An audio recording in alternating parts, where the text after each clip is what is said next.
Milyonlarca yıldır her türden canlıyı barındıran gezegenimiz sürekli değişim içindedir. Hiç değişmeyecek sandığımız düzenleri yerle bir etme kabiliyetine sahip dünya, onu önemsediğimiz ölçüde evimiz olacaktır. Günlük hayatımızı aksatan, can ve mal kayıplarına yol açan, tüm imkanlarımıza rağmen engellememizin mümkün olmadığı doğal afetler daima var olacaklar. Hava şartları nedeniyle gerçekleşen afetlere meteorolojik afetler denir. Dünya genelinde görülen 31 doğal afetten 28'ini meteorolojik afetler oluşturur. Sel, dolu, orman yangınları bunlardan yalnızca bazılarıdır. Bugünkü konumuz çığ.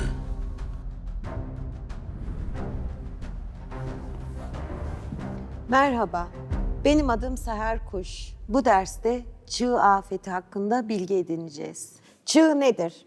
Kendisine engel olacak bitki örtüsünün olmadığı dağlarda yağıp birikmiş, yükselmiş, yoğunlaşmış kar örtüsünün dayanamayıp eğim yönünde hızla, kuvvetle akmasına çığ denilmektedir. Dünyanın yüksek dağlarında hemen hemen her yıl sayısızca çığlar meydana gelmektedir. Bu çığların bizden uzak olması sebebiyle çoğundan haberimiz olmaz. Çığ yaşam alanlarında veyahut da insanların olduğu bölgede olması durumunda buna çığ afeti denmektedir. Çığ afeti olduğu bölgede insan hayatını durdurma noktasına gelebilir diyebiliriz. Çığ patikasını inceleyecek olursak patikanın başlangıç noktası akış hattı, yavaşlama ve durma hattı olarak ele alabiliriz. Büyük kar kütlesinden koparak hızla akmaya başladığı noktaya başlangıç noktası denilmektedir. Akarak izlediği yola akış hattı denilmektedir. Yamaçlardaki eğimin %15 ya da daha az eğime geçtiği durumlarda ise yavaşlayarak durma noktasına gelmektedir. Buraya da durma noktası deriz. Malum ki yüzeyin düzeldiği noktada akan çığ ya da kayan çığ durmak zorundadır diyebiliriz. Çığ tipleri dörde ayrılmaktadır. Tabaka çığlar, ıslak çığlar, toz çığlar ve gevşek çığlar. Tabaka çığlar büyük kar kütlesinden tabaka halinde koparak akmaya başlayan çığlara denilmektedir. Bunlar birkaç tabaka olduğu gibi bütün tabakalarında harekete geçmesiyle oluşmaktadır. Kayalık ve çimen olan zeminlerde akma hızı daha kuvvetli olmaktadır. Islak çığlar yamaçlarda esen sıcak fön rüzgarları ve yağmurların yağışı ile kar kütleleri ıslanmaya ve yoğunlaşmaya başlamaktadır. Bunlar karın kesildiği noktadan, karayla birleştiği noktadan akmaya başlarlar. Çamurlu, yoğun bir su akışına benzemektedir. 10 ila 20 kilometre hızla akmakta olup yavaş gibi görünse de geçtiği yerlerdeki hasar büyük noktalara ulaşmaktadır. Metrekareye 40 ton ağırlık uygulayacak, yani bir arabanın tost haline gelmesi şiddetini uygulayacak düzeyde olan çığlardır. Gevşek, birbiriyle pekişmemiş kar çığlarının karın bitmesi noktasından başlayarak akmasına gevşek kar çığları denilmektedir. Bunlar yüzeye yakın ya da yüzeyde olan tabakalardır. Sanki bir kum tepeciğinden akan kum taneleri görüntüsü vermektedir. Nem oranı düşük, kuru kar çığlarının hava kütlesi ve yoğun kar kütlesinin bir araya gelerek çekirdek oluşturmasıyla meydana gelen çığlara kuru kar çığı denilmektedir. Çekirdeğin oluşmadığı çığlara ise toz çığlar denilmektedir. Bunlar toz bulutu görünümünde olmaktadırlar. Çığ risk haritaları, çığın gerçekleştiği ya da gerçekleşme ihtimalinin olduğu bölgelerin tespit edilerek haritalaştırılmasıdır. Bunlar ileride yapılacak yapılaşma ya da binalar için gerekli olan haritalardır. Dünyada geliştirilen bütün teknolojilere rağmen çığ riskleri tahmin edilememektedir. Ancak çığın oluş zamanının yakınlığı veya büyüklüğü hakkında yapılan araştırma ve geliştirilen teknikler yöntemleriyle tahmin yapılabilmektedir. Bunlardan bir tanesi Rust Block tekniği diyebiliriz. Kar örtüsünün 2 metre genişliğinde, 1,5 metre derinliğinde kazılarak kar katmanlarının sertliği, yoğunluğu yönündeki bilgilere bakarak çığ oluşumunun yakınlığı ya da uzaklığıyla ilgili herhangi bir tahminde bulunma imkanı sağlamaktadır. REM profili alma yönteminde REM penetrometresi adı verilen bir cihaz kullanılır. Kürek testinde ise amaç zayıf tabakaları ve yüzeyleri tespit etmektir. Sütunun üst kısmında zayıf tabaka var ise buradan kopma olacaktır. Sondalama testinde çok hızlı bir şekilde kar örtüsünün yapısı kontrol edilebilir. Profil alma testinde tabakaların sertlikleri, nem oranları, yoğunluk ve sıcaklıkları ölçülür. Çığ önlemek için 2 yöntem kullanılmaktadır. Kalıcı ve geçici yöntemler. Kalıcı önlemlerde teraslama tekniği dediğimiz merdiven şeklinde yapılandırmadır. Buna teraslama tekniği denilmektedir. Çeşitli engebeli bölgelerin kurgulanması, teraslama tekniğinin uygulanması, rüzgar çatılarının uygulanması gibi teknikler kalıcı yöntemlerde uygulanan teknikler diyebiliriz.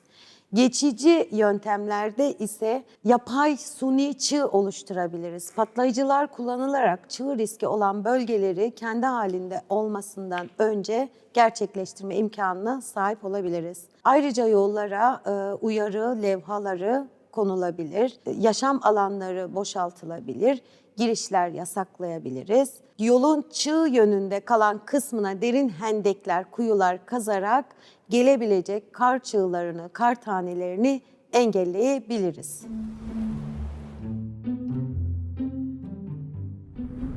Türkiye'nin 1/3'ünü dağlık alanlar oluşturmaktadır. Ülkemizde çığ riski çok yüksek alanlar bulunmaktadır. Çığ riski yüksek alanlarda nasıl binalar yapmamız gerekiyor? Arazileri nasıl kullanmamız gerekiyor? Gelin birlikte bakalım. Öncelikle çığ riski olan bölgelerde bina yapımında kullanılacak malzemelerin kaliteli ve dayanıklı olmasına dikkat etme ve özen göstermeliyiz.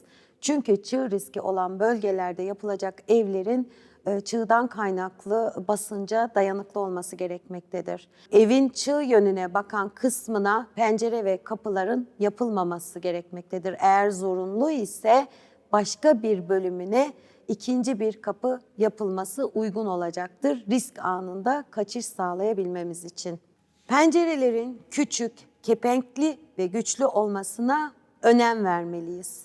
Balkon gibi evin yapıları eğer çok gerekli değilse çığ riski anında ya da çığa maruz kalma anında yıkılacak bir bölümü olması nedeniyle yapıların yapılmaması gerekmektedir. Mümkünse yaşam alanı olarak evin diğer bölgeleri, diğer odaları seçilmelidir. Bir diğer ayrıntı ise çığ gelecek yönde eğer seyrek bir şekilde ağaçlandırma ya da yüzeye sabit olmayan taş kütlelerin olması durumunda bunları keserek ya da temizleyerek orayı risk alanından çıkarmamız gerekmektedir. Çünkü bir çığ olması durumunda seyrek ağaçlar dayanamayacağı için bizim üstümüze gelen bir tehlike oluşturmaktadır. Çığ riski olan bölgelerde yollar mümkünse akış hattı üzerinde olmalı.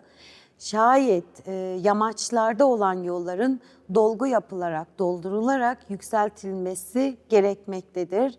Bu yollara giriş veya çıkışları engelleyecek uyarı levhaları konulabilir. Bir diğer önemli husus ise yolun çığ yönüne bakan kısmına derin hendekler veya kuyular kazarak gelecek riskleri önlemiş oluruz.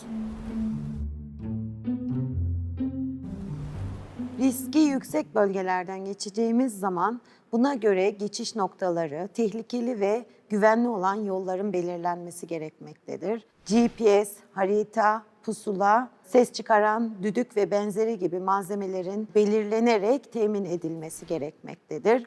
Dağcılar, kayakçılar, kayak hocaları ve snowboardçuların bu alanlarda daha fazla zaman geçirdiğini düşünecek olursak bunların bu güvenli davranış hareketlerini refleks haline getirmeleri ve öğrenmeleri gerekmektedir. Bu geçişe hazırlık esnasında geçiş yapacağımız bölgeler için meteorolojik olarak bölgede bulunan yaşam alanlarından, yerleşik insanlardan birkaç günlük hava ya da çığla ilgili bilgiler edinmemiz gerekmektedir. Neden? Daha önce çığ olmuş mu ya da çığ olma riski hangi aralıklarda oluyor gibi bilgileri edinmemiz gerekmektedir. Ne kadar hazırlıklı olursak olalım her zaman için bir B planımızın olması gerekmektedir.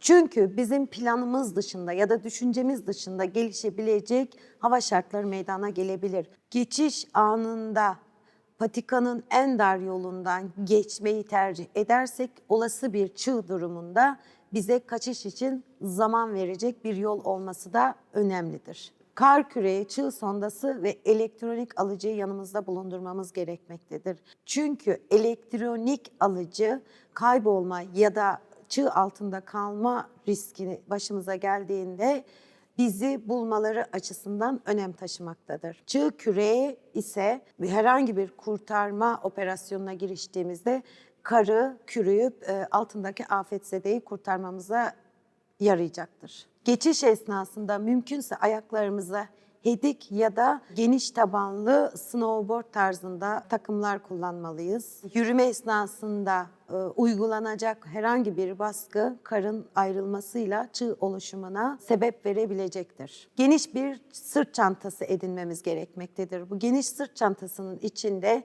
ihtiyacımız olacak malzemeleri aldığı gibi çığ altında kalma riskiyle karşı karşıya geldiğimizde ise pimpon topu görevini görebilen hava odacıkları oluşturacaktır. Geçişe başlamadan önce kayaklarımızı çıkartmamız, el batonlarımızı bileğimizde takılıysa onları çıkartmamız gerekmektedir. Çünkü olası bir düşme ya da çığ anında bize zarar verebilirler. Grup halinde ise grup içinden deneyimli bir kişinin emir verecek, yönlendirecek deneyimli bir kişinin lider olarak seçilmesi gerekmekte. Birbirine yakın durmadan ancak görüş mesafesinden de çıkmadan yürüme gerçekleştirilmelidir. Çığ altında kalan afetzedeye unutmayalım ki dışarıda kalan ekip üyeleri yardım ederek kurtaracaktır. Mecbur kalmadığımız sürece kar taşıtları kullanmamamız gerekmektedir. Zira kar taşıtları çığ oluşumuna sebep verebilmektedir. Eğer zorunlu olarak kullanıyorsak ya da motosiklet kullanıyorsak mutlaka kask takmamız gerekmektedir. Çığ riski yüksek bölgeden grup halinde geçiyorsak hedefe doğru aynı hat üzerinde ilerlememeliyiz ve patikanın en dar kısmını tercih etmeliyiz. Teker teker ve sessizce ilerleyerek etrafımızı dinlemeliyiz. Geçişi yaparken paralel bir geçiş yerine hedefe çapraz şekilde gitmeliyiz. Böylece kar kütlesinin kopmasına sebep olmayız. Çığ oluşumunda ilk anda bir ses duyarız. Bu kopma kırılma sesi olarak adlandırılır. Bu sesten sonra ayağımızın altında kırılan kar kütleleri kaymaya başlar. Bu kayan kar kütleleri ayağımızın altında bulunan bir halının çekişi gibi hissedebiliriz. Dengemizi kaybederek düşeriz. Kurtulma olasılığının en yüksek olduğu an bu andır. Hızlı davranarak kaçmamız gerekmektedir. Daha sonrası ilk 5 saniye içinde çığ hızlanarak akmaya başlayacağı için köprüden önceki son çıkış diyebileceğimiz artık önümüze gelen ve yere sabit olan bir ağaç veya taş kütlesine tutunmaya çalışmalıyız. Tutunamadık, devam ediyor, çığın içinde kaldık. Bu sırada yüzme hareketi yapmamız gerekmektedir. Yüzme hareketi yapmamızın sebebi yüzeye yakın kalabilmektir. 5 ila 10 saniye arasında saatte 130 kilometre hıza çıkmaktadır. İçinde kalan afetzedenin artık yönünü tahmin edebilme şansı kalmamıştır. Her nefes aldığında soğuk hava kütlesi nedeniyle boğulma hissi yaşayabilir.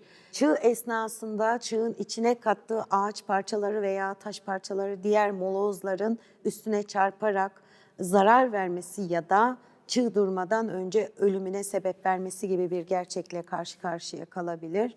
Bu noktada artık yapılabilecek tek şey kulaç atmayı sürdürerek yüzeyde kalmaya çalışmaktır. 10 ila 15 saniye aralığında çığ yavaşlamaya ve durmaya başlayacaktır. Durmadan önce kafamızı sağa sola çevirerek bir hava odacığı yaratmamız gerekmektedir.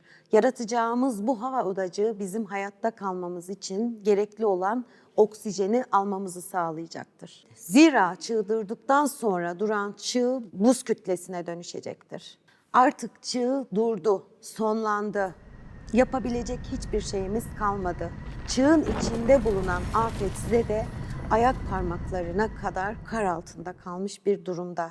Bu haldeyken artık hareket etmesi, yardım istemesi gibi bir olanak bulunmamaktadır. Daha önceden oluşturulmuş hava odacığında nefesi yeterli şekilde alması gerekmektedir. Afetzedenin yapacağı tek şey kurtarılmayı beklemektir. 4. dakikaya gelindiğinde ise afetzedenin oluşturduğu hava odacığında aldığı nefesten kaynaklı karbondioksit oluşumu gerçekleştiğinden artık afetzede yavaş yavaş bilincini kaybetmeye, reflekslerini kaybetmeye başlayacaktır.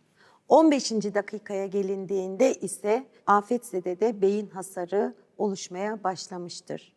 Ancak ölüm henüz gerçekleşmemiştir. 25. dakikadan sonra bulunan afetzedelerin %50'si hayatını kaybetmiş olur. 35. dakikaya gelindiğinde ise %75 afetzede hayatını kaybetmiş olur.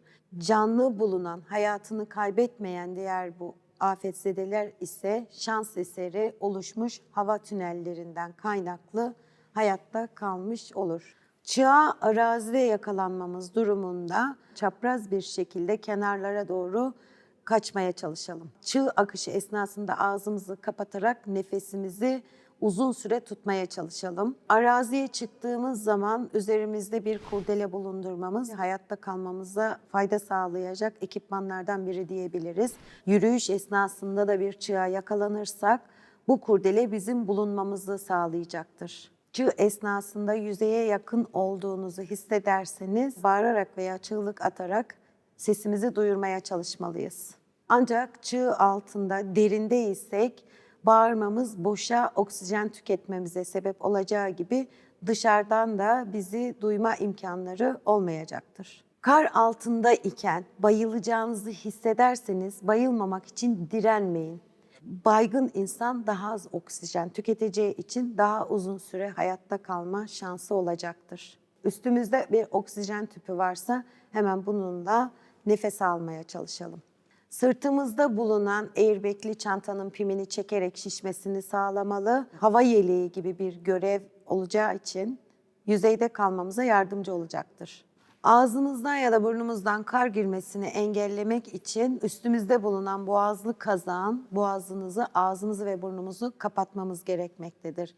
Eğer boğazlı kazak bulunmuyorsa atkıyla kapatmamız gerekmektedir. Çığa şayet arabada yakalandıysak motoru kapatıp ışıkları söndürmeliyiz. Oksijeni tasarruflu kullanmamız gerektiğinden dolayı sigara içmemeliyiz. Şayet aracın içinde metal veya herhangi bir şekilde çubuk tarzı bir şey varsa bunu kar yönünde iterek arama kurtarmaya gelenlere yardımcı olmamız gerekmektedir. Aracın güvenli olduğunu tahmin etmemiz durumunda kenarlarındaki bulunan karları temizleyebiliriz.